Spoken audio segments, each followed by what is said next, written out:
Hi everyone! Good evening! This is Manay Gina and welcome back sa aking YouTube channel. So guys, for today's video, pag-usapan natin si Vice Ganda. Kasi nga, kung napanood nyo yung Gabi ng Parangal, ito yung first time na nakatanggap si Vice Ganda ng award mula sa Metro Manila Film Festival. At yun na nga, ang nakakatawa doon kasi hindi nga nila, yung tinawag nila yung name ni Vice Ganda, hindi muna nila binasa kung anong klaseng award ang natanggap niya. Kaya tuloy na real talk sila nung umakyat na si Vice Ganda doon sa stage. Alam naman natin guys kung gaano ka prangka. Si Vice Ganda talaga, Vice Ganda is Vice Ganda. Wala talaga siyang pake. Sasabihin niya kung ano yung gusto niyang sabihin.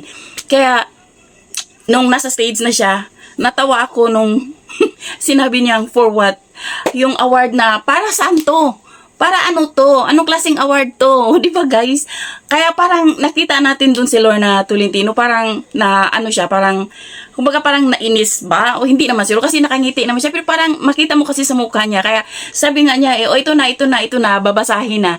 Di ba? May mali din kasi sa kanila kasi nga hindi nila binasa bago nila ibigay yung award. Dapat kasi sa lahat ng mga award giving bodies, sabihin naman talaga, 'di ba? Sasabihin kung para saan to bago i-award. Tawagin yung pangalan. So yun lang guys, natawa lang ako kasi si Vice Ganda talaga tawang-tawa na nandun siya sa stage na hindi niya alam kung para saan yung award na natanggap niya.